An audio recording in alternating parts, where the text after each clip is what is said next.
My twin sister came to visit me at the hospital, covered in bruises all over her body. Realizing she was being abused, I decided to swap my life with hers to teach that monster a lesson he would never forget. My name is Nia, and my sister's name is Lisa. We are twins, identical as 2 drops of water, but our destinies were as different as oil and water, as heaven and earth. People said I wasn't right, that I was crazy. The doctors used more elegant words. They said I had an impulse control disorder, that I struggled to regulate my emotions. I describe it as feeling too much. I feel everything 10 times more intensely than other people. My joy can make my chest feel like it's going to explode. And my anger? Well, my anger is what brought me to this place. When I was 16, I broke a kid's arm with a chair right out on the block. He hadn't done anything to me. He was just grabbing my sister Lisa by the hair, trying to drag her into a dark alley. Lisa was just crying, and I felt the blood boil in my head. I don't exactly remember what I did. I only remember the sound of a bone snapping, the boy's scream, and the horrified eyes of the people looking at me. They weren't looking at him. They were looking at me. They called me a demon. My parents, who were already struggling, started going through the worst. They were scared of me. Eventually, they brought me here, to Crestwood State Hospital, and just like that, 10 years went by. 10 years living in a white room less than 100 square feet. 10 years seeing the world through a window with iron bars. 10 years in which my only friends were the medication and the soulless screams of the other patients. But if I'm honest, I don't dislike this place. It's quiet, nobody bothers me. I have time to read and exercise. For the past 10 years, I've trained every single day. I did push-ups and pull-ups, using the window bars as a bar. I did sit-ups, anything to burn the energy bubbling inside me. My body was lean but hard as a rock. The only gift this decade of confinement gave me was physical strength most men on the outside would envy. I had only one pain, one single worry. My sister Lisa. She inherited all our mother's kindness, and I inherited all our father's fierceness. She was soft as water, incapable of hurting anyone's feelings. The day they took me away, she cried until she ran out of tears. Nia, it should have been me who left. I'm useless. I slapped her. The only time in my life I've ever hit her. If you say that stupid stuff again, I'll break out and choke you. You have to live. You have to be happy. Live for both of us. She promised me she would. The following year, she came to see me with a man, saying they were getting married. His name was Darius Rakes. He was handsome and tall, but his gaze wasn't honest. His eyes darted around constantly, and when he looked at me, I felt a subtle sense of superiority and contempt. I gripped my sister's hand tightly. I don't like this man. Think about it again, sister. Lisa just smiled sadly. With my luck, it's a miracle anyone even wants to marry me. My parents are old, and he promised to take good care of me. I wanted to scream. I wanted to break the glass separating us, but what could I do? I was the crazy one. What weight could my words possibly hold? The wedding happened, and I couldn't attend. Lisa came to see me every month. She always brought a gift, like a box of fruit or some pastries. She talked about her new life. She bragged about being pregnant. She also talked about her daughter, Sky. Her voice struggled to sound cheerful. But I'm Nia, her other half. I knew she was lying. Every time she visited, she was a little thinner. The dark circles under her eyes were darker, and her smile was fragile and painfully forced. She always wore long-sleeved shirts buttoned up to her neck, even in the scorching heat of a July sun. I asked her several times, but she always said a married woman had to dress modestly. A lie. She was hiding something. Today was visiting day again. I waited from early morning. The sky outside was gray, just like my heart. I had a terrible feeling. The rage I'd suppressed for 10 years was starting to stir. It was like a hungry beast, crouching, waiting for just one drop of blood to fall. And I knew that today, that drop of blood was going to fall. I heard the dry click of the lock, and the heavy iron door opened with a screech. The instant Lisa walked in, I felt like someone squeezed my heart. The person in front of me wasn't the Lisa I knew. She was just an emaciated, fragile shadow. She wore an old blouse with worn shoulders and the collar pulled up to her chin. Despite the suffocating summer heat, she was dressed like this. Her hair was messy, her face sunken and pale. But what chilled my blood were her eyes. Where were my sister's clear, sweet eyes? Now, there were only 2 deep pits filled with despair, 2 dead, lifeless pupils, and beneath her left cheekbone, a faint, purplish bruise, clumsily concealed with cheap drugstore makeup. She forced a smile that turned my stomach. "Nia, how are you doing?" Her voice was weak and trembling, like a dry leaf. She set a basket of bruised oranges on the table, probably cheap ones she'd bought on sale at the market to save money. I didn't answer. I walked up and stood firmly in front of her. I raised my hand, and with my calloused fingers, I gently touched the bruise under her eye. She startled and stepped back, like a bird frightened by a bending branch. "Ah, it's nothing. I fell off my bike." "You fell off your bike?" I repeated, my voice ice cold. "You fall and only get a bruise on one eye? How do you have to fall for that to happen?" She stammered, lowered her head and wrung her hands. I looked at her hands. Her knuckles were swollen and red, her nails short and scratched. Were these the hands of someone who worked hard or of someone desperately defending herself? The anger began to rise. I took a deep breath, trying to keep my voice calm. "I'm asking you, sister, why are you wearing long sleeves in this heat?" "I don't like the sun. I'm a little weak lately." I couldn't take it anymore. I grabbed her wrist. She let out a little cry and tried to pull away. "Nia, what are you doing? It hurts." That "it hurts" was like adding fuel to the fire. Ignoring her pleas, I yanked her sleeve up, and then I saw it. The map of hell. My sister's thin, pale arms were covered in bruises, old, yellowish bruises, recent dark purple bruises, red and swollen marks. There were circular marks, as if she had been tightly squeezed with fingers, and long, thin marks, like from a whip or a belt. I released her hand. My entire body trembled, not from fear, but from rage, a consuming, demented rage I hadn't felt in 10 years. That bastard Darius! It wasn't a question. It was a certainty. Lisa froze. She stopped hiding it, and as if a dam had broken, she collapsed, covering her face and starting to sob. A long-held cry burst out, a sad, bitter weeping that filled the white room. "Nia, Nia, save me! Help me!" She crawled on the floor and clung to my legs. He hits me constantly. His mother, his sister, that whole family treats me worse than a dog. And he hits Sky, too. He hits Sky." That last sentence turned me to stone. That monster had hit Sky, my 3-year-old niece. I crouched down and lifted her. This time, she slumped into my arms, completely drained of strength. I looked at her tear-swollen face. I looked at those eyes identical to mine, now filled only with despair. "Stop crying." My voice was deep and raspy. "Crying doesn't solve anything. Tell me everything, from the beginning to the end. What has that bastard done to you? What has he done to Sky?" I sat my sister down on my single metal bed. I poured her a glass of water. She drank between sobs, and then she began to speak. Her desperate confession was a death sentence for that family. Lisa, sitting on the bed with trembling shoulders, shook the glass of water in her hands. With a broken voice that was choking in her throat, she began to speak. Every word she uttered was like a knife plunging into my heart. "At the beginning of the marriage, he behaved," Lisa began to recount, "at least in front of our parents. But when I moved in with them, that's when I discovered what hell was like." Her husband Darius was a gambling addict. Working as a simple warehouse worker, he earned a miserable wage, but every night he blew it all on sports betting and online casinos. "He spent all the money from our wedding in 3 months," she sobbed. "When I said something to him, he slapped me. It was the first time. 'What would you know, woman?' he said. 'It's my money. I'll do whatever I want.'"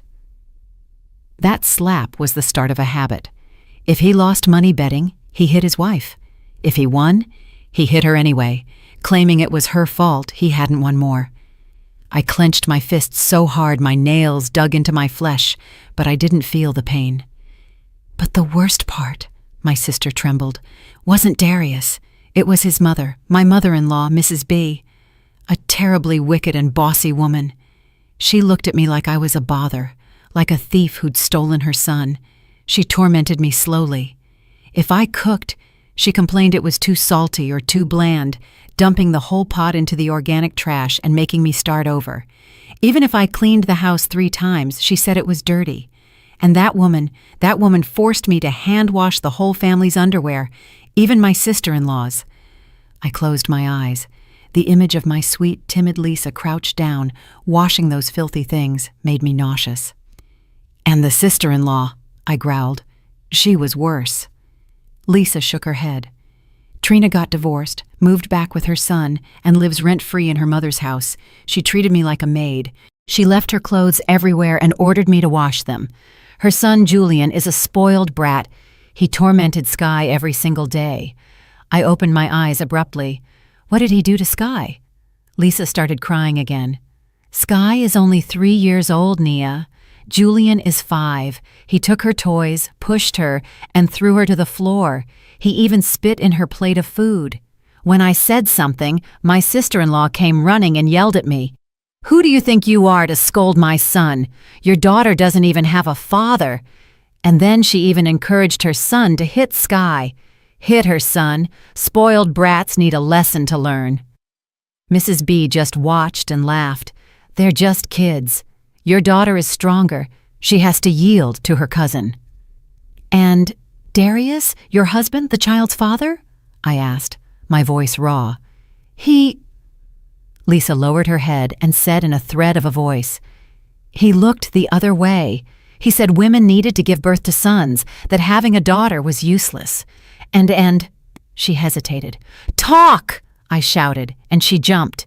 Yesterday he came back completely wasted after losing money betting.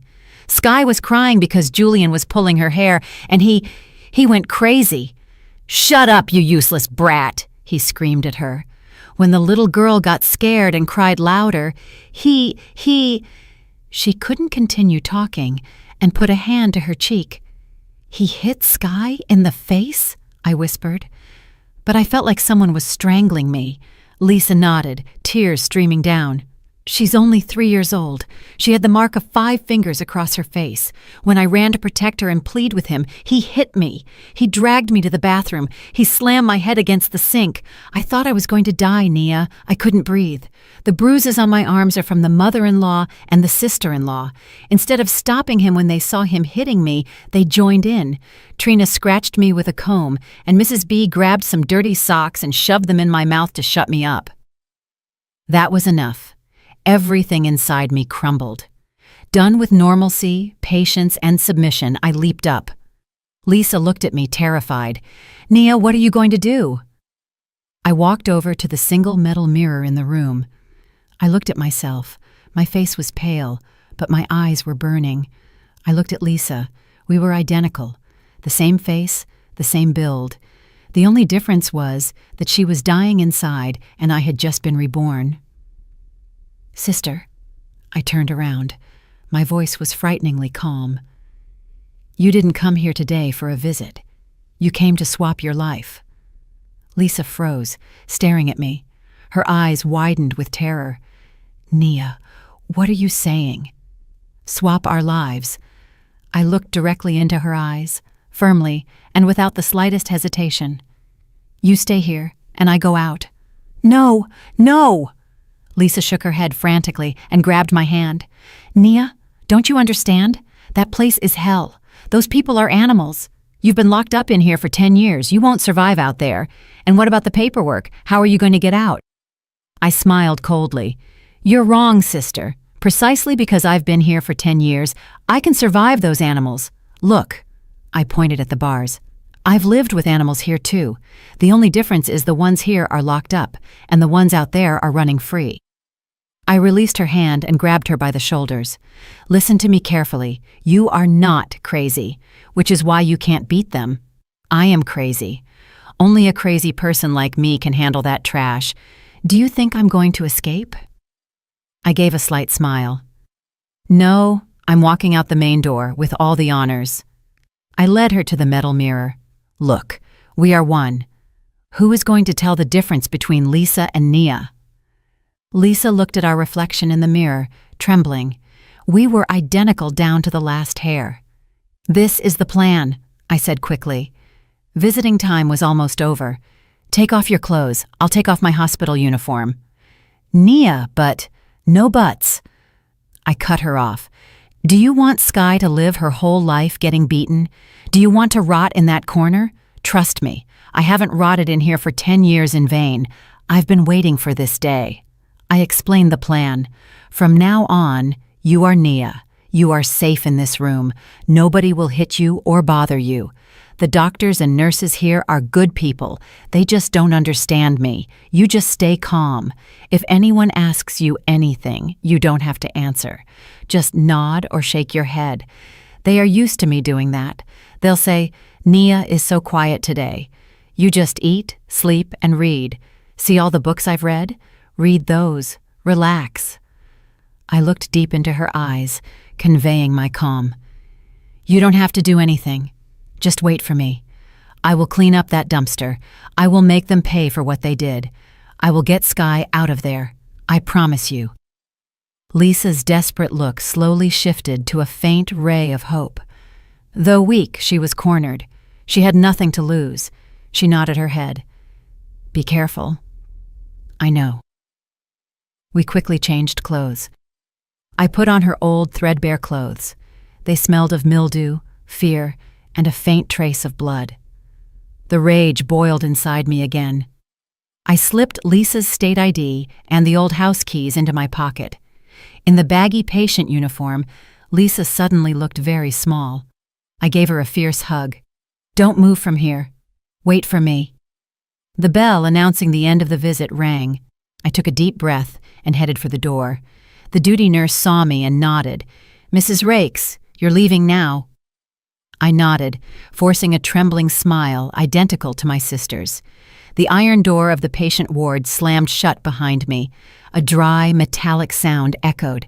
I walked out the main entrance of the hospital. The blinding summer sunlight hit my face. 10 years.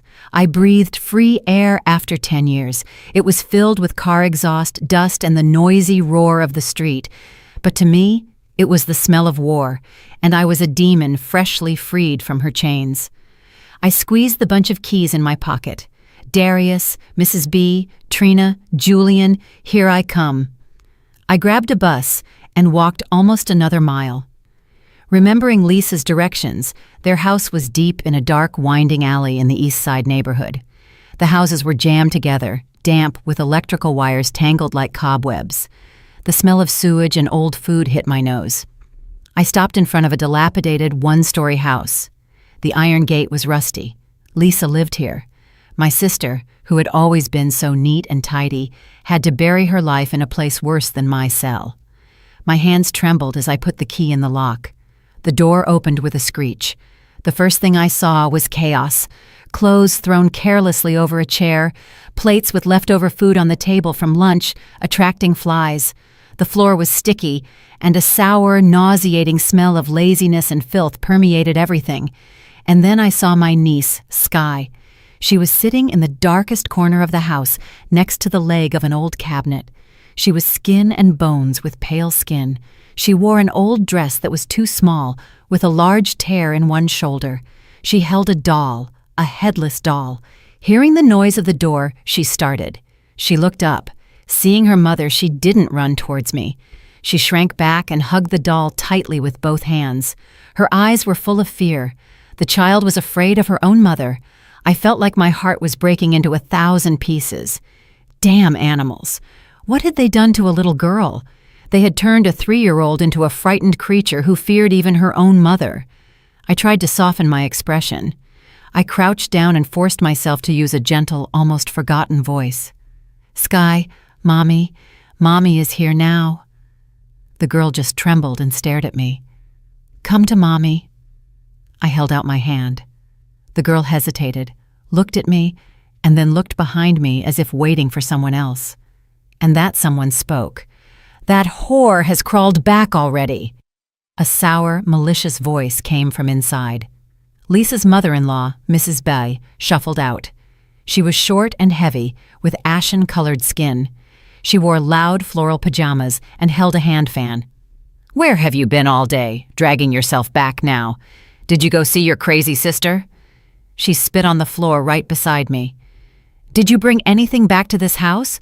Or are you just coming back again with that pathetic face to sponge off our food?"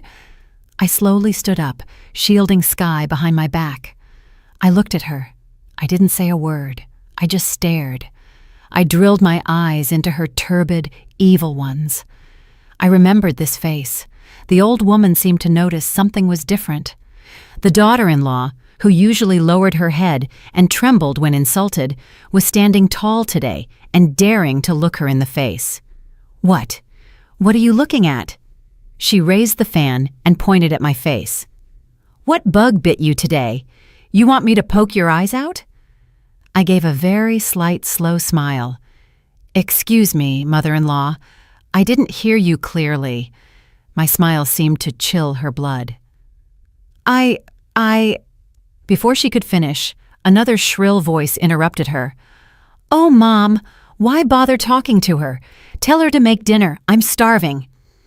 My sister-in-law, Trina, came out of the main room. She was just as heavy as her mother, with a face full of acne and messy, artificially blonde hair. Behind her, a chubby 5-year-old boy followed with an arrogant air. He was his mother's spitting image. "Julian! Julian!" Seeing Sky, he ran toward her. "Hey, you're playing with the doll! Give it to me!" He abruptly snatched the headless doll from her hands. Sky, frightened, burst into tears. "Give it back! Give it back, cousin! It's mine!" "I won't give it back. Your toys are mine." Julian raised the doll and threw it against the wall. "Who plays with this garbage?" He turned to Sky and shoved her hard. "Why are you crying? Shut up! If you cry again, I'm gonna really hit you." Sky fell onto the dirty floor. She was so scared that she stopped crying instantly. Only a choked sob escaped her throat. Mrs. B and Trina watched and laughed as if it were highly amusing. "That's my boy," Trina said, lifting her chin. "Men have to be strong like that, not like that little brat." My rage. Yes, there it was, roaring in my chest. 10 years of repression. It was over. The smile disappeared from my face. Julian, seeing that Sky wasn't crying, became even bolder. He walked over and raised his foot to kick her. "I told you to shut up, sass!" A hand grabbed his ankle midair. Julian lost his balance and fell backward, but his ankle was still firmly held. It was my hand. Suddenly, the house fell into a deathly silence. Julian's eyes were wide.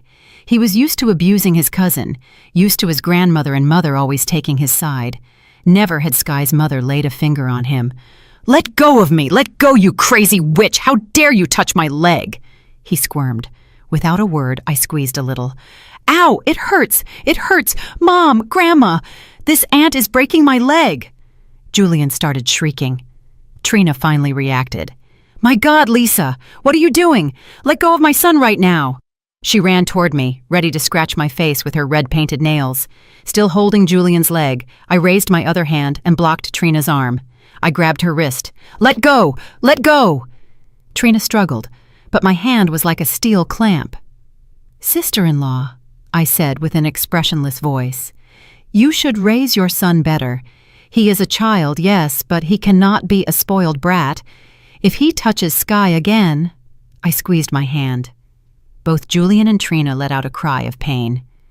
"The next time, I won't settle for just breaking one leg. Mom! Mom! Help me!" Trina screamed, terrified, calling her mother. Mrs. B finally snapped out of it. She trembled with rage. Her daughter-in-law, the one she hit and insulted daily, dared to rebel today. She dared to touch her daughter and her golden grandson. You are crazy!" Mrs. B grabbed a feather duster that was nearby. "You've gotten too big for your britches. Today I'm going to beat you to death." She swung the duster and started hitting my back non-stop. I didn't flinch. My back was used to worse pain at the hospital. I slowly released Julian and Trina. Mother and son quickly backed away. Mrs. B, seeing that I wasn't reacting, became even bolder. "I'm going to give you such a beating to knock that insolence out of you, so you know your place." I slowly straightened up and turned to face her. The duster continued hitting my shoulders and chest. I raised my hand and grabbed the duster handle. Mrs. B, surprised, tried to pull it away, but it didn't move an inch. I looked at her. She looked at me. In her eyes there was anger. In mine, only cold emptiness. I pulled hard. Mrs. B stumbled forward. I snapped the duster handle in two. Crack! I threw the pieces at her feet. "Starting today," I said, "this house is going to have rules." I looked at the panting old woman, the sister-in-law massaging her wrist with a trembling hand, and the damn nephew who was whimpering.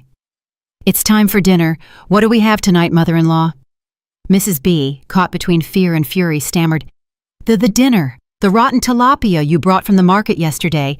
Make a stew with it, very salty and dry, so we don't waste the money I feed your family with." There it was, the star dish Lisa had told me about, the salty fish stew she was forced to prepare and eat every time. "Yes, mother-in-law, I will." Leaving 3 pairs of stunned eyes behind, I walked into the kitchen. I saw the fish that gave off a rotten smell in a basin. With perfect calm, I cleaned it and put it to stew. I poured half a package of salt into the pot. I left it to cook until the liquid completely evaporated and the fish burned black. The smell of salt and burning was unbearable. I set the table, a bowl of yesterday's cold rice, a dish of yellowish boiled vegetables, and my masterpiece, the tilapia stew. Mother-in-law, sister-in-law, nephew, dinner. Mrs. B, huffing, sat down at the table, grabbed a large piece of fish, and shoved it into her mouth. Her face instantly changed color, from red to purple, and she spat out the food. Ugh, this is so salty. It's so salty it's gonna kill me. You want to kill me." With complete calm, I picked up some vegetables. "You told me to make it salty and dry. I followed your instructions. Is it to your liking?" "To my liking, my foot." She was so angry that she picked up the hot clay pot with her hands. "I'm going to smash this pot over your face." Just as she was about to lean it toward me, boom! I slammed the table hard. The cheap plywood table shook violently. The plates and cutlery clattered. "Put it down on the table." My voice wasn't loud, but it was enough to startle the whole family. Mrs. B's hand froze. She looked at me. She saw the gaze of a mad woman. "You are not going to eat?" I lowered my voice. "If you don't eat, it's a waste of food. Do you want me to feed you? A daughter-in-law must be respectful to her mother-in-law." I stood up and walked around the table. With a large spoon, I took a piece of burnt fish. "Come on, mother-in-law, open your mouth." This is crazy." Mrs. B, terrified, pushed her chair back. With one hand, I grabbed her chin and squeezed hard. Her mouth opened on its own. I shoved the spoonful of fish down her throat. "Eat it," I snarled. "Taste the flavor my sister Lisa had to put up with for years. Taste what it's like to respect other people's labor." Mrs. B coughed violently, snot and tears mixing on her face. The hard, salty piece of fish got stuck in her throat. She tried to spit it out, but I held her jaw firmly. "Swallow," I commanded. My sister-in-law Trina couldn't just sit there watching her mother being treated like this. She forgot her fear and her years of arrogance resurfaced. "Hey, Lisa, let go of my mother right now! How dare you force-feed her!" She ran towards me, ready to claw my face with her thick, sharp nails. She thought that since I was busy holding the old woman, I wouldn't be ready. She was wrong. My left hand was holding Mrs. B's chin. My right hand was free. Without even turning my head, I swung my right hand back. Splat! It sounded like an explosion. It wasn't the sound of a slap. It was like hitting a piece of meat with a board. Trina froze. She staggered. Her huge body spun and hit the wall. Her cheek went from pale to deep red and instantly swelled up. The mark of my 5 fingers was imprinted. Her ears were ringing. Her eyes were wide. She touched her cheek and then looked at my hand. She had an expression of disbelief. She, who had spent her whole life hitting and insulting others, was being hit for the first time, and by her sister-in-law, whom she considered trash. It was then that I let go of Mrs. B's chin. She immediately crawled on the floor to vomit the piece of fish. I slowly faced Trina. "Sister-in-law," my voice was like ice. "Does your cheek hurt?" She trembled with fear and humiliation. You dare to hit me? I'm your sister-in-law." "I only slapped you." I moved closer to her. She pressed against the wall, backing away. "Do you want to feel what a real beating is like? Like the one you and your mother gave Lisa last night, helping Darius?" I recited exactly what Lisa had told me. Trina's face turned white as paper. "How? How do you know?" "I know everything," I smiled. "I also know that you scratched my sister with a comb and that your mother shoved dirty socks in her mouth. Do you want to try it?" I glanced at a pile of Julian's dirty socks thrown in a corner. Trina let out a scream.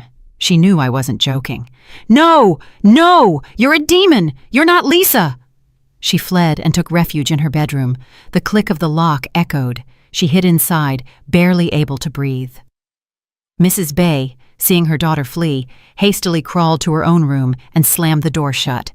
Julian, seeing his grandmother and mother being hit, peed himself and, without making a sound, ran behind his mother. The house fell into an eerie silence. Only Sky and I remained, and the salty fish stew that was still steaming. I turned around. Sky was still sitting in her corner. She wasn't crying. She just looked at me with wide eyes. In her gaze, the initial fear had lessened, giving way to astonishment and a strange curiosity. My heart ached. I threw away the dirty spoon and went to the kitchen. I knew this trash never ate with Lisa and Sky. Lisa had told me that the old woman always hid the good food in a private fridge for herself. I opened the old fridge, just as I expected: chicken, ham, yogurt, fruit. I took out a cooked chicken drumstick and a yogurt. I also found the fresh rice that Lisa had hidden for her daughter. I heated it up. I put a generous portion of rice on a clean tray and shredded the chicken over it. I took it to Sky. "Eat, little one." My voice softened. "Eat until you're full. From now on, nobody will take your food. Nobody will hit you." I sat down next to her. Sky looked at me, trembling. Then she looked at the plate. The smell of chicken was delicious. She was hungry. Carefully, she took the spoon, ate a spoonful, and burst into tears. This time, it wasn't fear. She sobbed as she ate. I didn't console her. I just sat beside her, gently stroking her back in silence. "Eat, little one. Eat it all. Mommy is here." Sky finished the whole plate of rice and drank the yogurt. When she was done, she looked at me. She hesitated for a moment, then got up and wrapped her arms around my neck. A weak hug, but enough to surprise me. "Mommy," the girl whispered. "Mommy's a little different today." I hugged her back. "Mommy has just decided not to be afraid anymore." That night, I slept hugging Sky. The girl slept deeply. How long had it been since she had eaten until she was full and felt safe? But I didn't sleep. I stayed awake, listening to the snoring coming from the next room, the husband snoring. Ah, no, he hadn't come back yet. Those snores were the rats in the adjacent room. I was waiting. Lisa had told me, the husband, Darius. His shift ended at 11 o'clock at night, and he always came home completely drunk. Exactly at 11:30 at night, I heard the noise of a motorcycle engine in the alley, followed by the screech of sharp braking. Then the sound of stumbling steps and a string of curses. "Damn! I lost again! I lost everything! Open the door!" Darius, the monster, was back. Sky, who was sleeping in my arms, was startled and hid her head in my chest. I soothed her. "Hush, sleep. Mommy is here." Boom! The front door was kicked open. I hadn't locked it. A tall man stumbled in. He was a head taller than me. He smelled of cheap alcohol, tobacco, and sour sweat. His work clothes were disheveled and greasy. His eyes were bloodshot. This was the demon who had tormented my sister. This was the bastard who had slapped his own 3-year-old daughter. "Lisa, where are you?" he yelled, his tongue thick with alcohol. "Where have you hidden?" Not seeing anyone, he grabbed a glass from the table, a glass that I had washed and left clean, and smashed it against the bedroom wall. Crash! Glass fragments flew everywhere. Sky screamed and cried. "I'm scared, Mommy! I'm scared, Daddy! Daddy's here!" I hugged her tight. "Hush, stay here. Mommy's going to see what's going on." I tucked her into bed and covered her with the blanket. "Close your eyes, cover your ears. Mommy will be done soon." I left the room. Darius saw me. He smiled maliciously. "Ah, there you are. Where's the water? I'm thirsty. Get me some water quick." I remained still, 10 feet away from him, without moving. Darius frowned. His wife usually ran to get him water as soon as she heard his voice. Why was she so bold today? "Are you deaf?" he shouted. He looked around for something to throw. "You're acting up today. I'm going to have to teach you a lesson again." He stumbled toward me. "I lost money today, and I'm in a bad mood, so you better obey." He raised his hand. A familiar slap. The same one he had used to discipline Lisa for the past 7 years. The same one he had hit Sky with the night before. "I'm going to give you a beating so that—" His thick, hairy arm swung toward me, but it stopped in midair. I had grabbed his wrist. Darius was stunned. His eyes widened. He tried to pull free, but he couldn't. His wrist was trapped, as if in a steel vise. He looked at me, then at my hand gripping his wrist. "What are you doing? Let go of me!" He started to realize something was wrong. He was drunk, but he wasn't stupid. How could the weak Lisa, the Lisa who wouldn't hurt a fly, have such strength? "Let go of me!" he yelled, and with his other hand, he threw a punch at my face. It was a drunk's punch, but strong enough to break a normal person's teeth. I still held his wrist firmly. I simply tilted my head, and the punch grazed my ear. Darius was even more perplexed. He had missed. "Honey," my voice was eerily sweet. "Tired from work?" You bitch!" He sensed danger and tried to pull free, but I squeezed harder. Crack! A dry, short sound, the sound of a wrist bone dislocating. Darius let out a scream of pain that instantly sobered him up. "Ah, my hand. What did you do to my hand?" He collapsed. I didn't release him. I lifted him up. "Hitting has become a habit, hasn't it?" You are not Lisa. Who are you?" he hissed. "I'm your wife," I smiled. "The same one you love to smash against the sink." I slapped him. Splat! This wasn't my sister's slap. It was my slap. A slap charged with 10 years of contained rage. The big man staggered and hit his head against the wall. He fell to the floor, face down. His cheek was swollen and bleeding. He was dazed. A woman had hit him. "Mom, Trina, help me!" he shouted, terrified. "Save me! Lisa! Lisa has gone crazy! She's hitting me!" In the 2 bedrooms, not a sound was heard. Mrs. Bay and Trina heard him, but neither dared to open the door. They trembled behind their doors. Despite the cries of their son, their brother, cowardly rats. Darius realized no one would come to save him.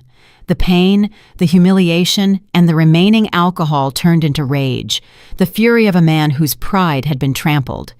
"You dare to hit me? I'm going to kill you!" He staggered to his feet like a wounded beast. He lunged at me, trying to crush me with his huge body. He opened his arms to grab me. I sighed. Too slow. I didn't back away. I stepped forward. As he lunged, I ducked. I grabbed his hair with one hand and pulled down hard. With the other hand, I closed my fist and delivered a powerful blow to his solar plexus. Boom! A dull thud sounded. Darius folded over at the waist. His eyes rolled back. Saliva and stomach acids came out of his mouth.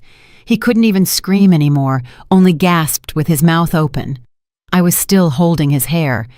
"This," I whispered into his ear, "is for Sky." I lifted his head by the hair. "And this," I slapped him again, "splat, is for my sister, Lisa." I dragged him.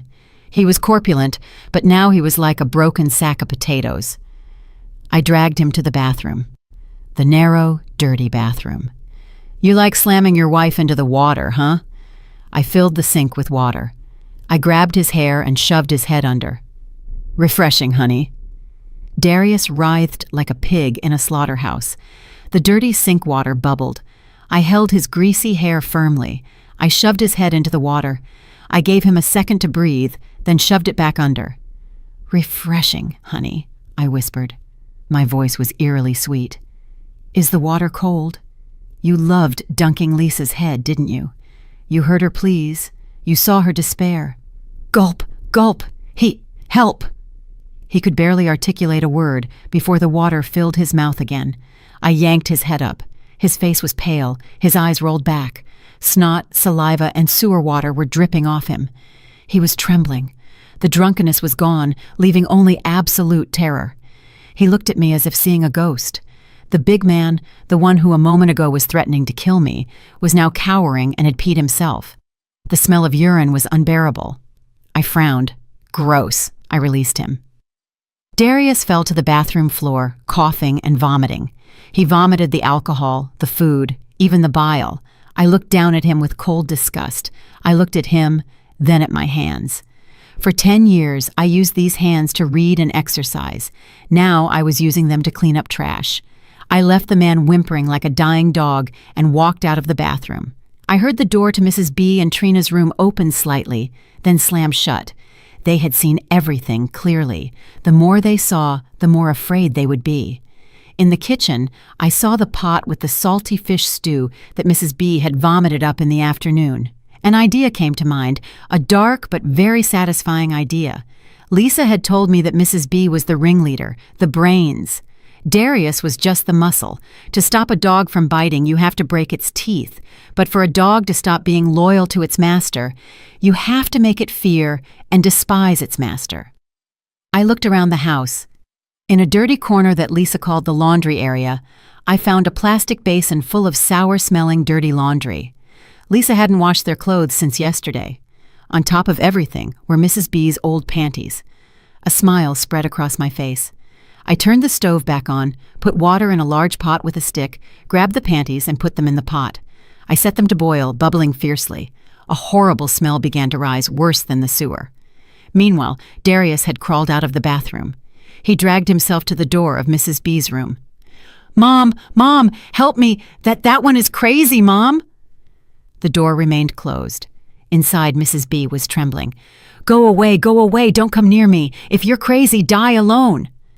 Darius froze. His mother, the mother who had always protected him, the mother who had encouraged him to hit his wife, was now abandoning him.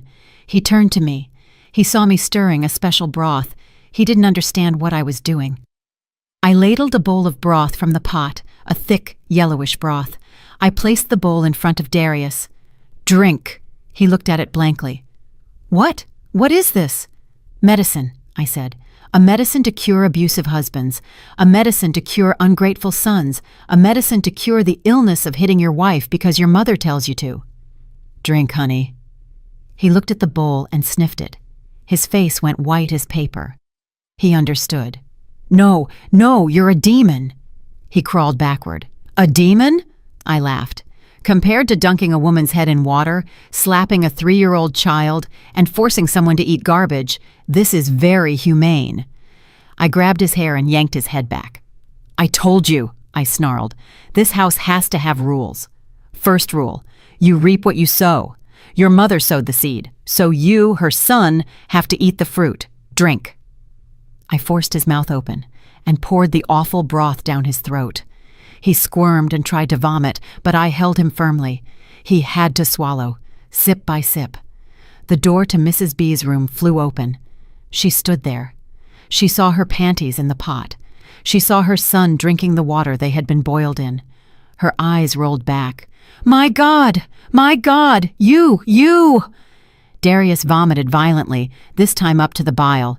Mrs. B looked at her son, then at me. There was no more malice in her, only terror. She stumbled and fainted. Perfect. One down. I looked at Darius, who was convulsing. "See, your mother fainted. Now get lost in your room. If I hear a single moan from you tonight, I'll make you drink the water from that whole basin of dirty laundry." Darius, with his last strength born of terror, crawled to his bedroom. The house was finally silent. The next morning, the house was silent as a tomb. I got up early and bathed Sky. I took delicious food from Mrs. B's fridge and prepared a hearty breakfast for the two of us. Sautéed beef, fried eggs. Skye ate eagerly. The light was starting to return to her eyes. From the two bedrooms, no sound came out. Mrs. B, Trina, and Darius, the three demons of yesterday, like three dead rats, didn't even dare to peek out. I didn't care. I fed Skye and put on cartoons for her. Around 9 o'clock in the morning, there was a loud and decisive knock at the door. "Who is it?" I asked. "Police. Open the door." I smiled. So fast. I opened the door. Two police officers, one older and one younger, stood in front of me. They wore serious expressions. The young officer looked at me. I still had Lisa's old bruises. "Are you Darius Rakes' wife, Lisa?" "Yes, I am." "We received a complaint from Darius. He accuses you of brutally assaulting him." Just then, Darius crawled out of the room. He looked pathetic, his face swollen, one cheek bruised, and his wrist bandaged. He walked with a limp, feigning great pain. Seeing the police, he shouted as if he had seen a savior. "Here, officers, look! She hit me!" He pointed to his face. She, and... He hesitated, unable to recount the humiliating scene of the night before. "She's crazy! She's the sister of that crazy woman who was in the psychiatric hospital. The madness rubbed off on her. Arrest her! Lock her up!"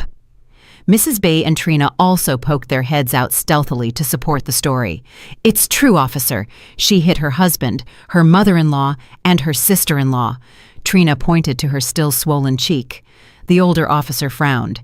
He looked alternately at the bulky Darius and at me, small and thin but strong-looking. "Mrs. Rakes," he asked in a serious voice, "is what these people are saying true? Did you assault them?" I didn't deny it.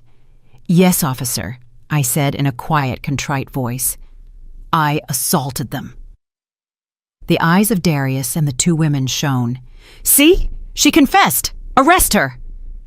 "But," I continued, "I did it in self-defense. My husband, my mother-in-law, and my sister-in-law hit me." "Lie!" Darius shouted. "When did I ever hit you?" I looked at the older officer. "Officer, he said my husband is accusing me of assault. May I ask what an assault is?" The young officer snapped. "She left her husband's face looking like that and says it's not assault." "Yes," I nodded. "Then, if a husband hits his wife until she is covered in bruises, chokes her in water, and swells her face, can that also be called assault?" The older officer paused. He was beginning to understand the situation. I mean this." I walked into the room and took out a stack of papers. It was what Lisa had gathered in her desperation. She had brought it to the hospital yesterday, and I had kept it. I put it on the table.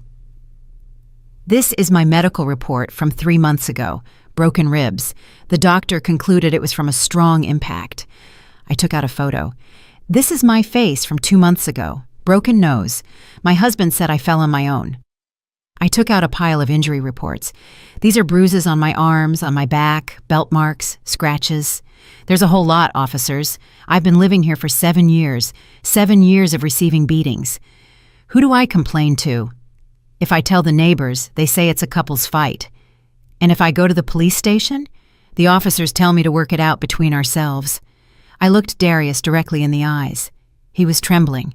I rolled up my sleeve and showed Lisa's old bruises. "Look, this injury is from the day before yesterday. My husband hit my daughter in the face, and when I tried to stop him, he dragged me into the bathroom and choked me in water. My mother-in-law and my sister-in-law helped him hold me down." The two officers were stunned. They looked at me, then at those three demons. "I put up with it for 7 years," I said. My voice trembled with indignation. I was playing Lisa's role.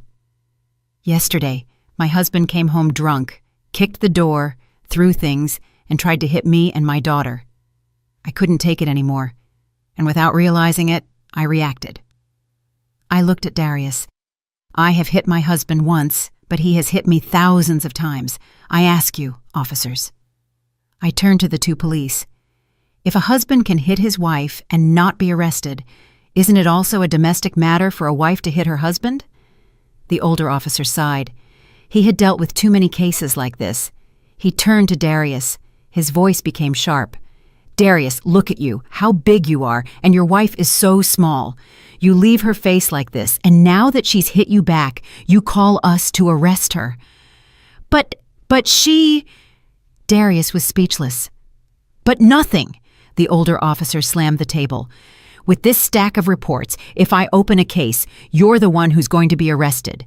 Domestic violence, felony assault. Do you want to go to jail? Darius's face turned ashen. I'm warning this family. The officer pointed at the three. Live like decent people. Don't make us come back here. Next time, there won't just be a warning. He turned to me and said in a softer voice, Mrs. Rakes, if that man hits you again, come directly to the precinct with these reports. We'll take care of it. Understood? Thank you, officer. I bowed my head and sobbed. The two police officers left. Darius, Mrs. B, and Trina stood there, stunned. They looked at me. Now there was a mixture of fear and hatred in their eyes. They realized the law was not on their side, and I knew they wouldn't stop. They would use other methods. Darius had lost humiliatingly. Throughout that day, the house returned to silence, but it was not the silence of a tomb, but the calm that precedes the storm. I heard the whispers, the murmurings, and the quiet curses coming from Mrs. B's room. The three of them, a limping Darius, a swollen-faced Trina, and a stunned Mrs. B, were plotting. I could smell their conspiracy in the air. I knew, without needing to hear it, what they were planning. They couldn't defeat me by force. They couldn't use the police. So what method would they use? Of course, they would use my crazy label. That one is crazy, I overheard Mrs. B's voice. It's not Lisa, it's Nia, the crazy one from the hospital. She escaped. She's impersonating her sister. Darius nodded. It's true. Lisa is weak as a snail. How could she have that strength? How could she do something like that? It has to be her crazy sister. Trina trembled. My God, no wonder she was so evil. She did that to my brother. Shut up, Mrs. B snapped. Don't mention that again. If the neighbors find out, it'll cover us in shame. And now what do we do, Mom? Darius asked. We can't live with a crazy woman. She could kill us all. Mrs. B was silent for a moment. I heard her footsteps as she paced back and forth. Then she lowered her voice. What's crazy must return to its place. The plan began to form in that old, wicked head.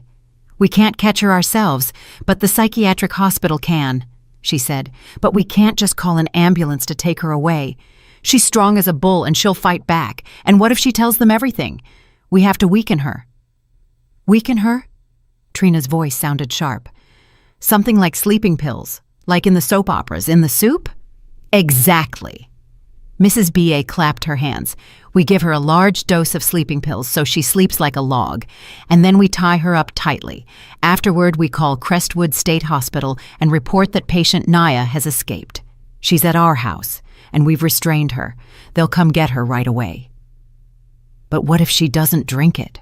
Darius worried. She hasn't eaten with us since yesterday. She won't eat, but her daughter will. Mrs. Bea smiled maliciously. Tonight, we'll pretend to make peace. I will apologize to her. I'll prepare a delicious dinner. I'll tell her that Mommy was wrong, that we're a family again. She's smart. She won't believe it, Trina said. Even if she doesn't believe it, she'll have to pretend she does, Mrs. B said. And we'll put the drug in a separate soup, a chicken soup. We'll tell her we prepared it for our granddaughter Sky to make her strong. Do you think she won't give it to her daughter? If she doesn't eat it, she'll have to eat it herself. She won't be able to refuse her mother-in-law's kindness. My heart stopped for an instant. Damn animals. Daring to use Sky. That night was just as I expected. A strangely abundant dinner. Roast chicken, croquettes. Darius and Trina, with their bruised faces, sat in silence. Mrs. B had changed 180 degrees. Smiling, she said, Lisa, come sit and eat. She served me a chicken drumstick. What happened yesterday was my fault. I I'm sorry. I'm old and forgive me." Trina also said in a thread of a voice, "Sister-in-law, I'm sorry too. Please forgive me." Seeing the circus in front of me, I smiled too. "Yes, mother-in-law, sister-in-law. I don't hold a grudge either. We are family." Darius, seeing my docility, sighed in relief. "Eat," Mrs. B said. "Oh, in the afternoon I prepared some chicken soup. It's delicious. I made it especially for Skye. The little girl is too thin lately." She brought a small bowl of steaming soup. She placed it in front of me and Skye. "You give it to the child." Skye's eyes lit up when she saw the soup. I looked at Mrs. B. She was smiling, but her eyes were not. Those eyes were staring intently, waiting. I took a spoonful of soup. "It looks so good." "Thank you, mother-in-law." I raised the spoon. Skye opened her mouth, waiting. I stopped. "Ouch! It's hot." I smiled. "Mommy will cool it down by blowing on it." I blew and then faked a mistake. Splat! The bowl of hot soup spilled onto the floor. "Oh no!" I exclaimed, pretending surprise. "Mother-in-law, I'm sorry. How clumsy of me. I spilled all that rich soup you prepared." Skye started crying from sadness. The three demons' faces changed in an instant, from hope to disappointment, and then to extreme rage. Darius clenched his fists under the table, but they couldn't do anything. No problem," Mrs. B forced a twisted smile. "If it's spilled, it's spilled. I'll prepare another one for you." "No need, mother-in-law," I said quickly. "I'm full with the food already. You eat, and you, sister-in-law, and you, honey, eat a lot, and get your strength up." The dinner ended. Their first plot had failed. I knew they wouldn't give up. They would try another method. They had lost patience. Since they couldn't trick me with poison, they decided to use force. That night, I went to bed hugging Skye. I didn't sleep. I never sleep deeply. My 10 years at the hospital taught me to be alert 24 hours a day. In the middle of the night, I heard a creak, soft, stealthy footsteps. I closed my eyes and pretended to be sound asleep. I breathed evenly. The door to my room opened slightly without a sound. 3 shadows. Darius, Mrs. B, and Trina. Darius was in front. In his hands, although both were bandaged, he held a thick rope, a rope for tying packages. Trina carried duct tape, and Mrs. B carried a towel, presumably to cover my mouth. They approached the bed stealthily. They thought I was asleep. They thought I was still the weak Lisa. "She's sound asleep," Darius whispered. Now all 3 lunged. Darius threw the rope. Mrs. B ran to cover my mouth and Trina to hold my legs. Too slow. The instant the rope touched the blanket, I sat up. Not only did I sit up, I jumped like a panther. I didn't go for Darius. He was big, but useless. I went for the weakest one, Trina. I gave her a double kick to the stomach. Boom! Ah! The corpulent Trina was thrown backward and hit the wall. She couldn't even scream. She collapsed with her mouth open. Mrs. B froze. The towel fell from her hands. Darius also stopped. In just 1 second, I grabbed the cheap ceramic lamp from the nightstand. I smashed it hard on Darius's head. Crash! Darius yelled and covered his head. Blood began to gush. He didn't expect me to defend myself with such brutality. You! While he was stunned, I was already behind Mrs. B. I wrapped my arm around her neck, using her as a shield. Darius, I screamed. One more step and I'll break your mother's neck. Darius froze. Blood streamed down his face. He looked at me and at his mother squirming in my arms. Skye woke up then and burst into terrified tears. Silence! I screamed. Everybody shut up in this house! Darius was terrified. No, don't touch my mother. What? What do you want? What do I want? I laughed. What were you going to do with the rope? Tie me up? I dragged Mrs. B. I picked up the rope from the floor. Good idea. I shoved Mrs. B hard toward Darius. Go! She fell into her son's arms. I walked closer. Darius, covering his head and holding his mother, backed away. He was afraid of me. You! I picked up the rope. You like playing hide and seek? Okay, I'll play with you. Trina finally let out a moan. Help! Help! Shut up! I yelled. Everyone go to the living room right now! I herded them like a flock of ducks. The big man, the fat sister-in-law, the wicked mother-in-law. All three, terrified, were led to the living room by one small, thin woman. Sit down. I pointed to the sofa. They sat down, trembling. Darius, I called him. Yes, yes. He trembled like jelly. You are my husband, right? A husband should sleep with his wife. I smiled. Go into the bedroom. He didn't understand. But just go in. I pushed Darius toward our bedroom. Sky was crying in bed. Little one, come outside. I picked her up and carried her to the living room. Watch TV with Grandma and Auntie. Don't come in here. I left her outside. I slammed the bedroom door shut and locked it from the inside. Now it was just Darius and me. He backed away. What? What are you going to do to me? The same thing you were going to do to me. I raised the rope and lunged at him. Darius tried to resist, but he was wounded in the head. He was dazed, and the hand he injured yesterday still hurt. I threw him onto the bed. I used the techniques I learned at the hospital to restrain patients having attacks. In 5 minutes, Darius was tied hand and foot. His hands and feet were firmly tied to the 4 corners of the bed. He couldn't move. He could only look at me with wide eyes. My sister Lisa says, I whispered into his ear, that you like to use the belt, that you like rough play. I looked around the room and found his leather belt. No, please, I'm sorry, I beg you. The violent man started crying and pleading. I didn't care. I grabbed a rag and stuffed it into his mouth. Shh, quiet. The show is about to begin. I left Darius tied hand and foot on the bed with a rag in his mouth that only allowed him to emit a desperate grunt. I turned off the light. The room went dark. I opened the door and walked out. In the living room, Mrs. B and Trina were huddled on the sofa. The 2 wicked women now looked pathetic. Seeing me come out, both were startled. And Darius? Mrs. B stammered. What did you do to him? I put on a terrified face.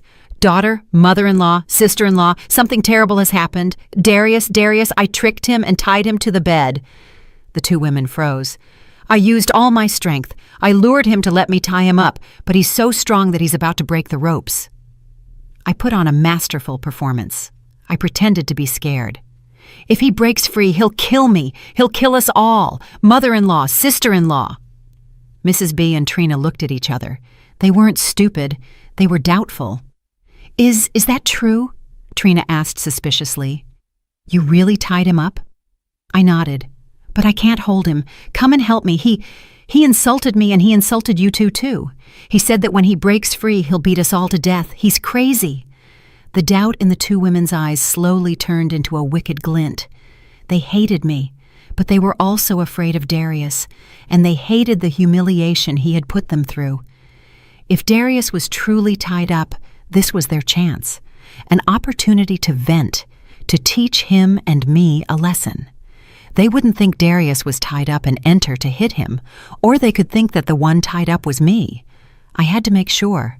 I tied him up, but he's too strong, I repeated. Tied up? Mrs. B stood up. You mean tied to the bed? Yes, hold him tight, she said. Her eyes gleamed. I'm going to teach him a lesson. How dare that damn fool scare his own mother? It turns out she also hated her useless son, Darius, who had brought her disgrace. She wanted to take the opportunity to tame him again. No, this scenario isn't funny. I have to change it. I have to make them think that the one in bed is me. I shook my head. No, it's not like that. I tricked him, but he tied me up. I said the opposite. What? The 2 women were perplexed. I screamed. Darius is so strong he grabbed me and tied me to the bed. He wants to kill me. Mother-in-law, sister-in-law, help me. He just hit his head and he's not in his right mind. Now he's looking for a knife. Yes, this scenario is more credible. Mrs. B and Trina's faces lit up. The daughter-in-law tied up, the crazy son looking for a knife. This was an opportunity fallen from the sky. "She's tied up?" Trina sneered. "Great, very good. Where is she tied?" Mrs. B asked. Her hands trembled with excitement. In the bedroom. Very tight. I can't move. I'm sobs." "Mom," Trina turned to Mrs. B, "it's our chance. Let's give that whore a beating to knock the insolence out of her." "Yes," Mrs. B nodded. "She dares to hit me and make my son drink that garbage?" She gritted her teeth. "Get a stick. Today I'm killing her with a beating." Trina ran to the kitchen and brought a hard wooden mop handle. Mrs. B grabbed a bamboo cane she used for hanging clothes. "The room is dark," I said, trembling. "Better in the dark," Trina said triumphantly. "That way we hit her without her knowing who did it." The two women, armed and bloodthirsty, headed for the bedroom. I backed away and hid in a corner. I grabbed my cell phone. I started video recording mode. The red light came on. "Open the door," Mrs. B ordered. I opened the door, trembling. "Mother-in-law, sister-in-law, help me," I moaned. "Help you? Ask for help in hell." The two women ran into the dark room. They only saw the silhouette of a person tied up in bed, writhing and emitting a muffled groan. They thought it was me.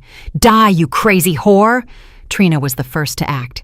She raised the mop handle and began to hit the figure on the bed with all her might, mercilessly.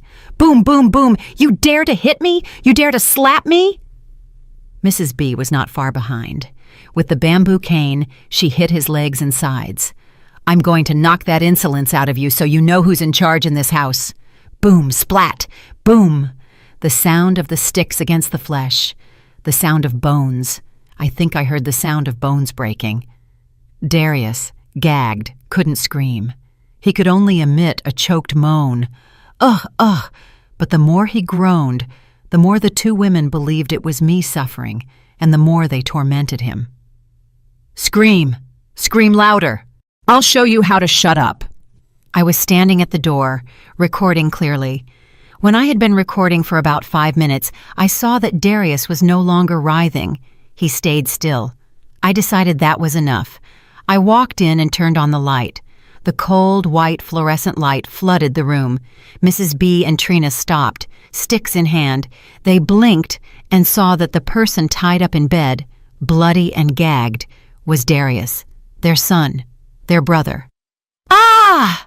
Trina was the first to scream. She dropped the stick and backed away, her face pale as paper. Mrs. B was stunned. She looked at Darius, then at me. I was standing at the door with the phone in my hand, the red recording light still blinking.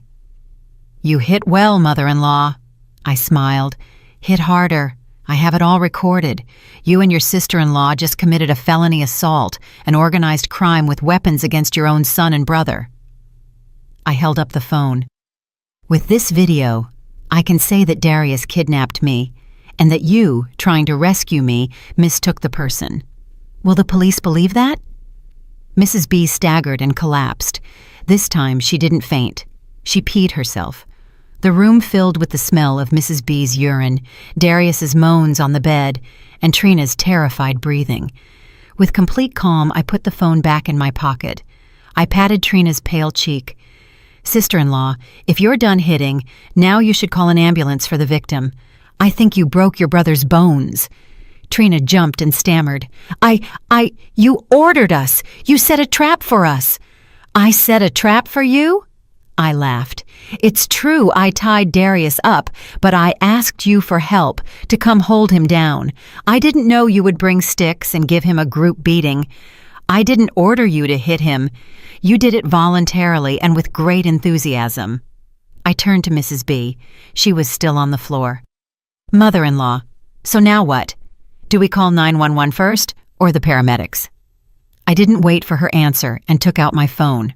First, I called the police. "Hello, Precinct. This is Lisa Rakes from East Side, number X Street. I'm calling to report an emergency. A serious felony assault has just occurred in my house. The victim is my husband, Darius, and the aggressors are his own mother and sister, Mrs. Bia and Trina. They hit him with sticks, and I think they broke his bones. Come quickly, I'm afraid they'll kill him."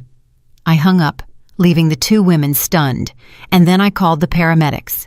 Hello, 911. I need an ambulance at this address.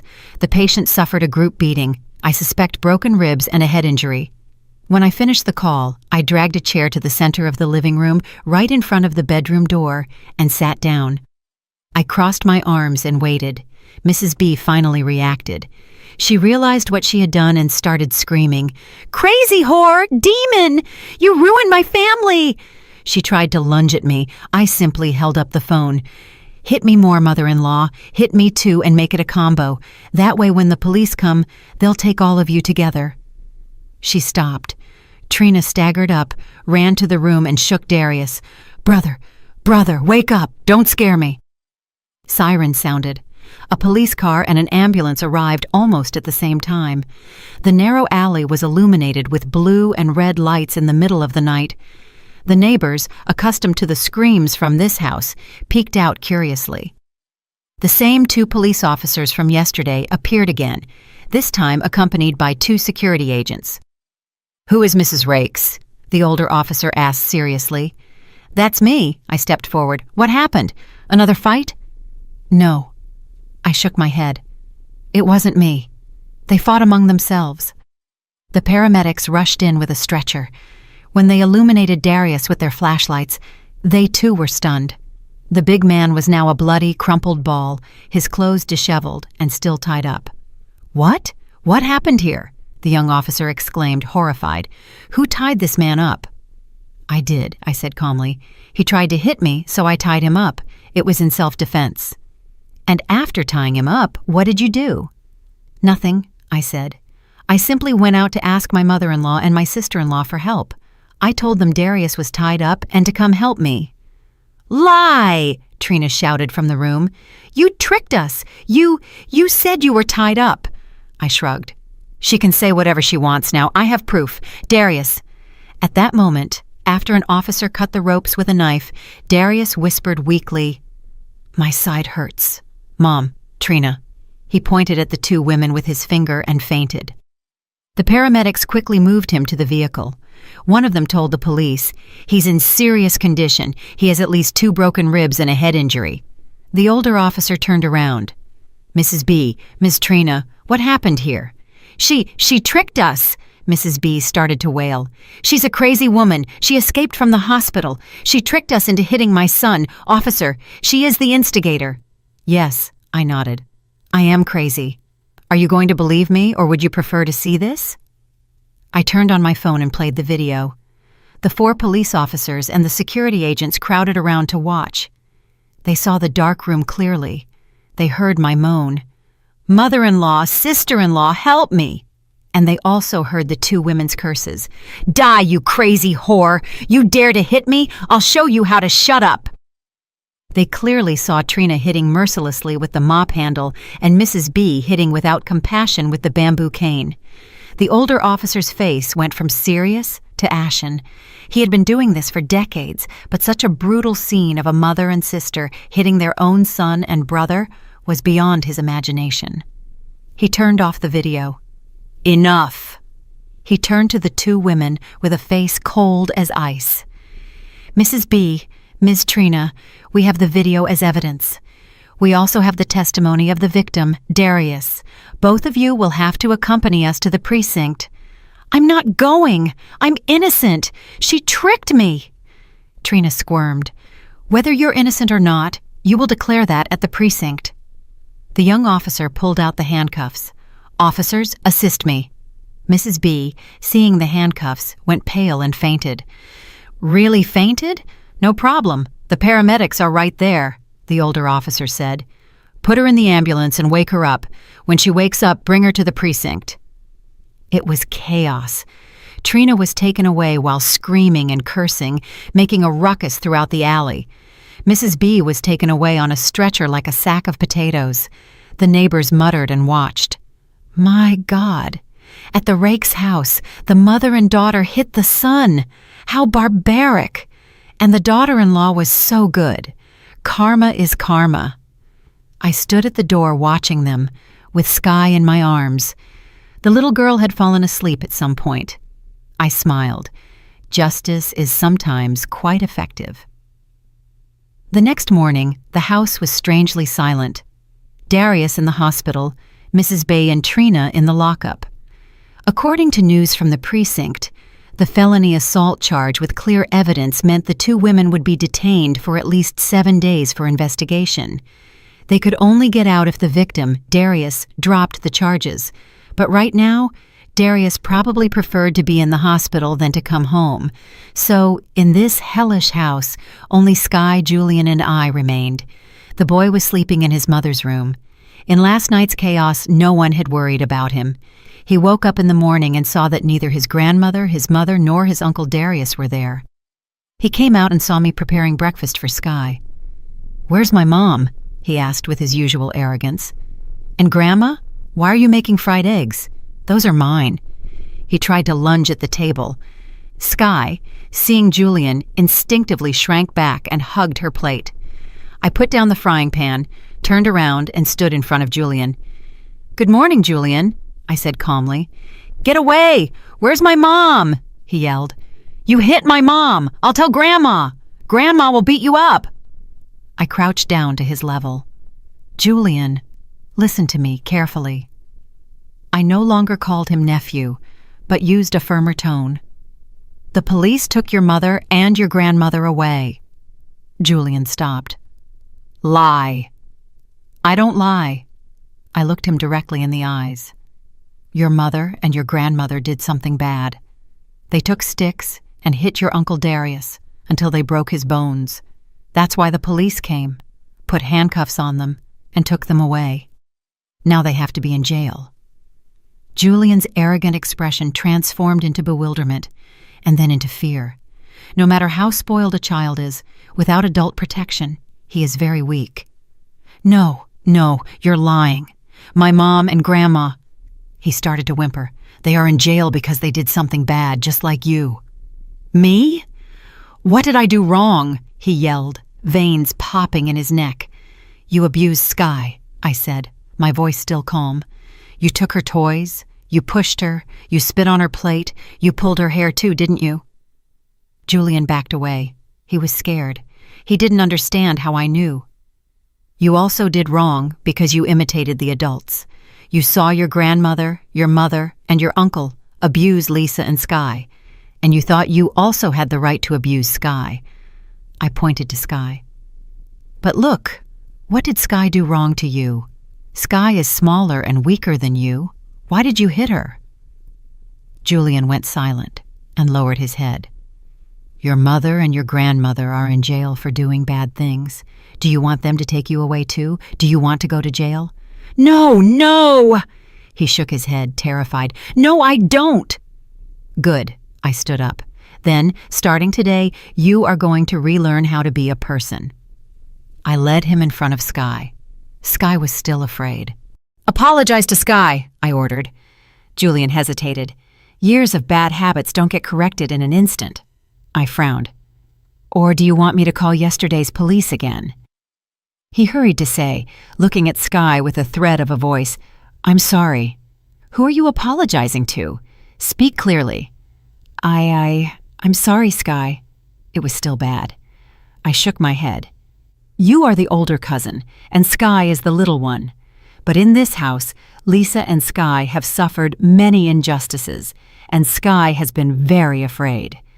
Starting today, you will call Sky Queen Sky." "What?"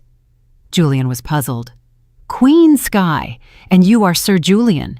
What is a knight's mission?" Julian stammered. "To protect?" "Exactly, to protect the Queen," I said. "Come on, Sir Julian, apologize to Queen Sky for scaring her yesterday." Julian, although he feared me, seemed to find this game of Queen and Knight quite cool. He took a deep breath.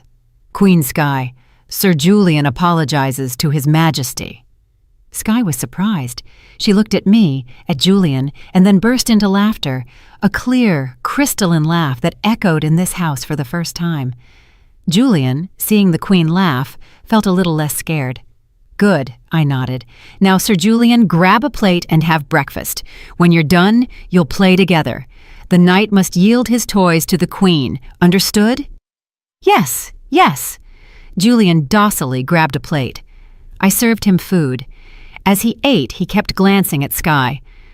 I know it's not easy to change a child, but at least I had planted a seed, the seed of respect and fear.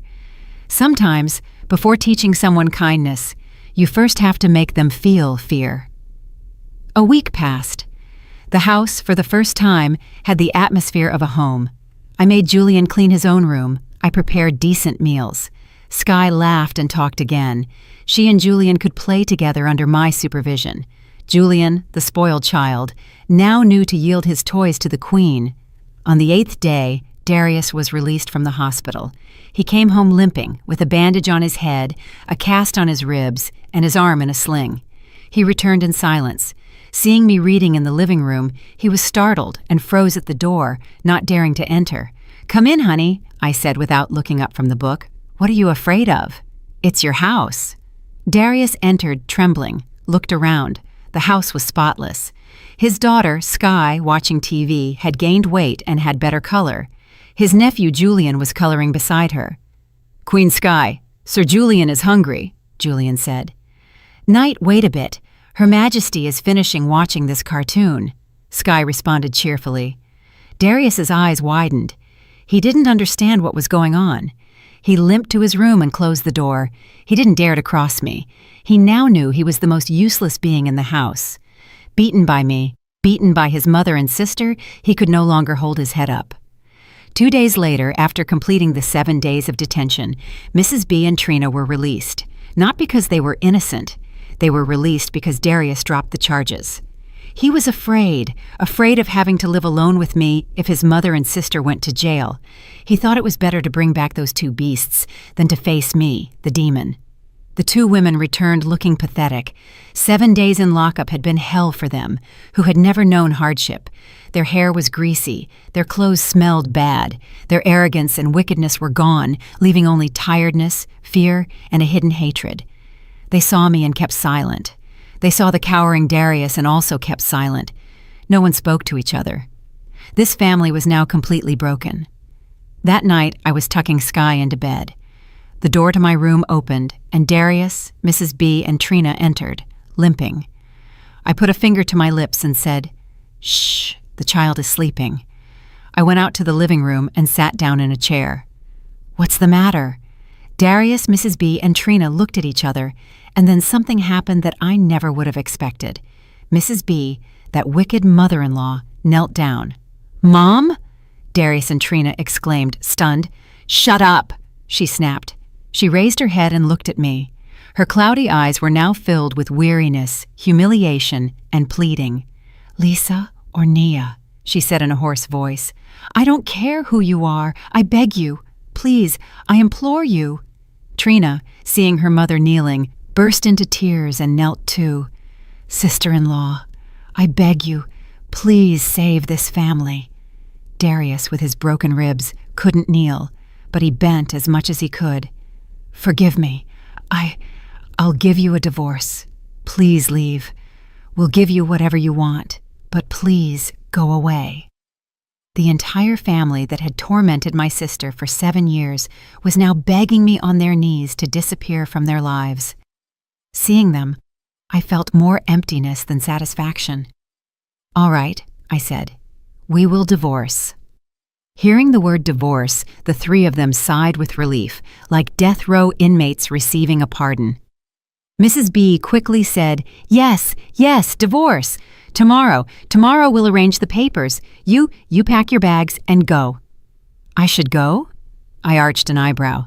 "Mother-in-law, do you think this is that simple?"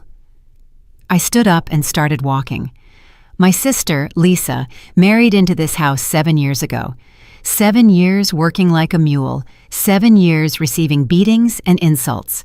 Her daughter, Sky, at 3 years old, has been slapped, starved, and abused. And now you think a simple divorce ends everything? "So, what do you want?" Darius asked, trembling. "Money. It's money," I said firmly. "Let's end this cleanly with money. We are no longer family." I held up 3 fingers. "First, child support. Sky is 3 years old, and Lisa will raise her until she's 18. That's 15 years left. You are the father. You have a responsibility. How much? Darius asked in a thin voice. Lisa doesn't ask for much. $2,500 a month for food, school, and medical expenses. $2,500 a month for 12 months over 15 years is $450,000. Let's make it $350,000 paid in one lump sum. $350,000, Trina screamed. You're a thief. Where are we going to get that money? I ignored her and raised 2 more fingers. Second, marital assets. When they married, my parents gave Lisa $100,000. Lisa gave all of it to you, mother-in-law, to pay the mortgage on this house. Now that they're divorcing, that money has to be returned, plus $30,000 my sister earned working for 7 years. That makes a total of $130,000. Better kill us, Mrs. Bay shouted. We don't have that much money in this house. You're cornering us. Cornering you? I smiled coldly. Compared to what you did to Lisa, this is very humane. I raised another finger. And finally, third, compensation for moral damages. 7 years of assault, choking, fractures, inhuman insults. The price of that pain. I looked Mrs. B directly in the eyes. $140,000, I concluded. Child support of $350,000. House money return of $130,000. Compensation for moral damages of $140,000. Total $620,000. And the divorce papers signed by Darius. If you give me all that, Sky and I will disappear from this house. $620,000! The 3 of them looked like they had been electrocuted. You're crazy! Better kill us! Darius yelled. I'd rather go to jail. We don't have the money. You don't have the money? I laughed.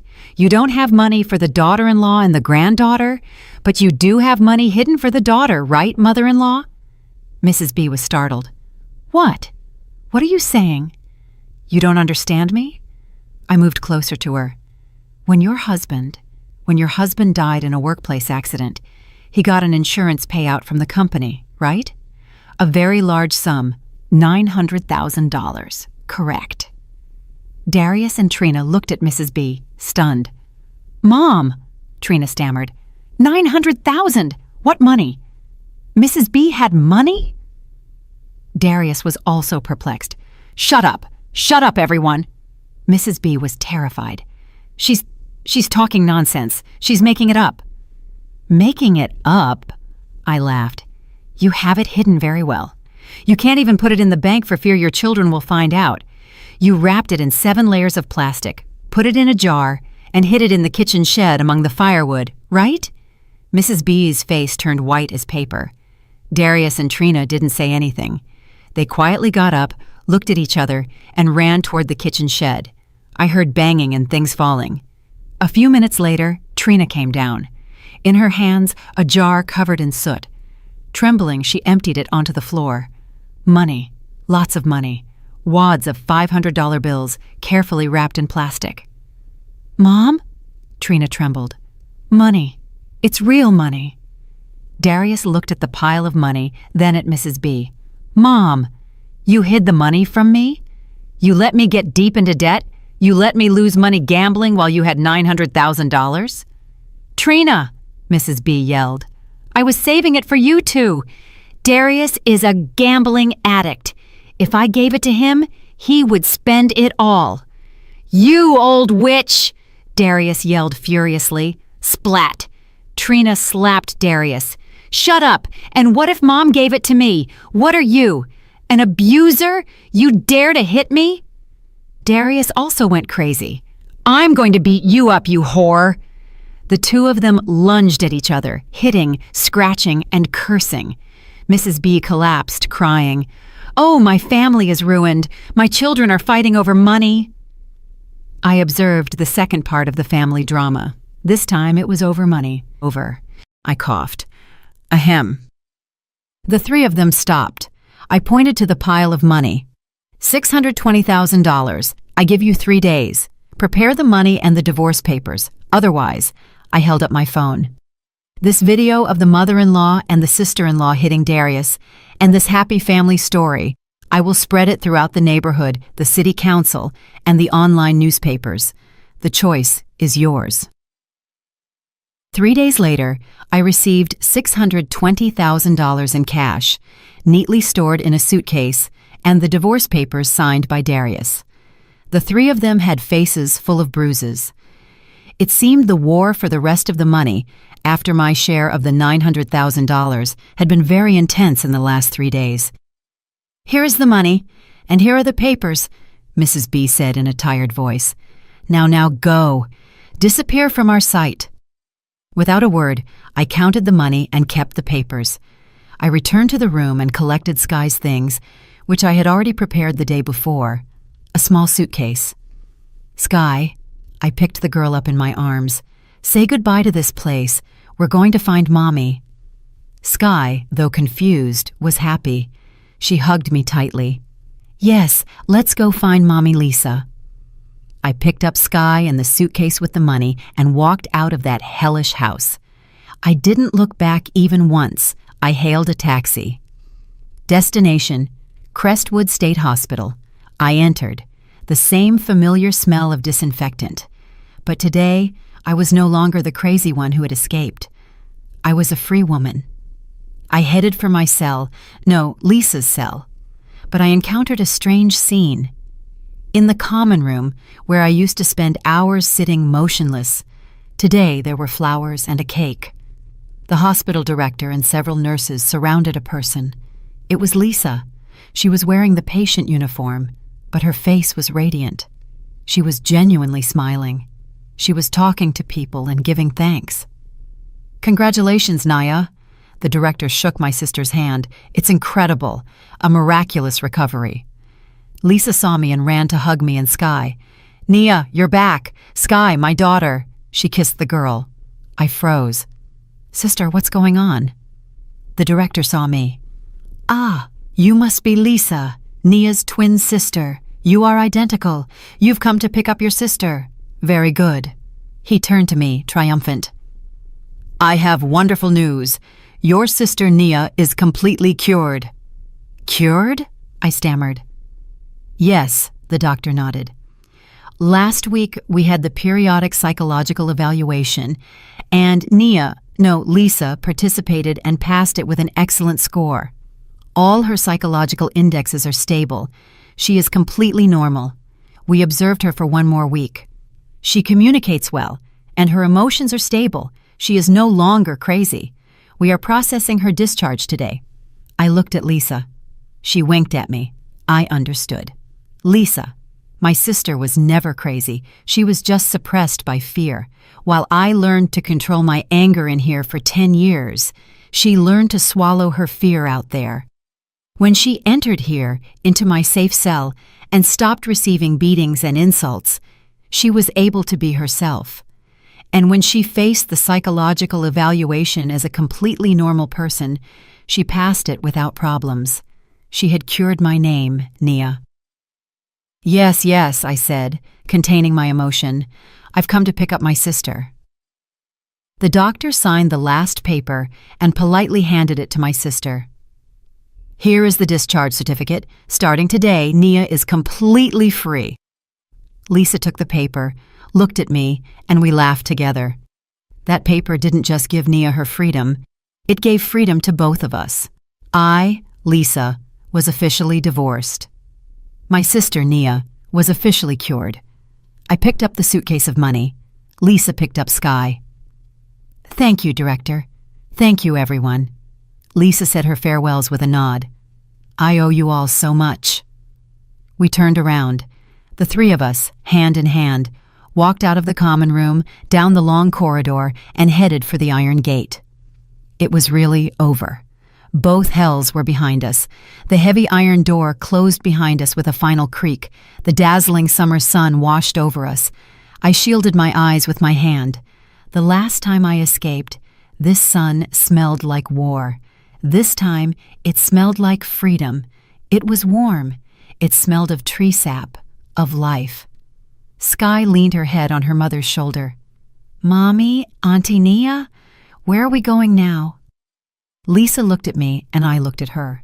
We saw confusion in our eyes, but above all, great hope.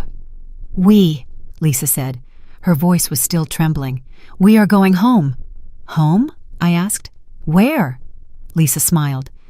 Wherever the three of us are together, that's our home. I burst out laughing. You're right, but first we need a place to wash up and sleep. A very clean place.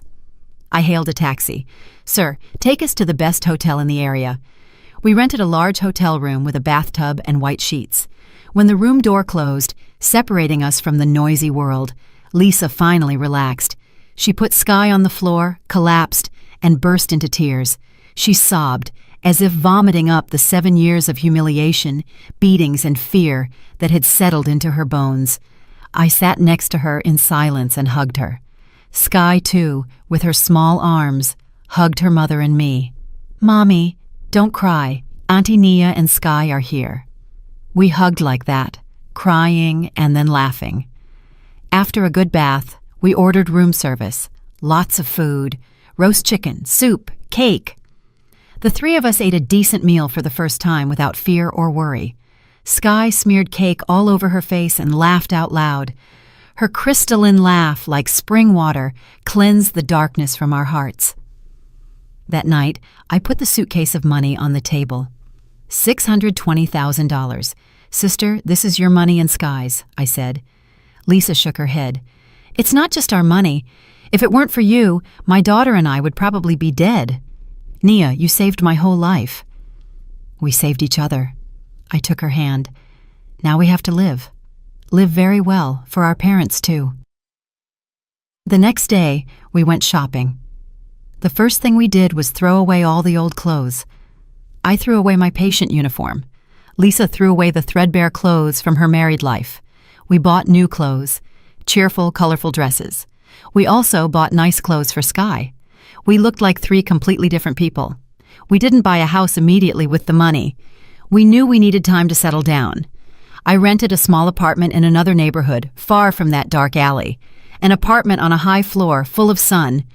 We decorated it ourselves. We bought a new bed for Sky and a very large bookshelf.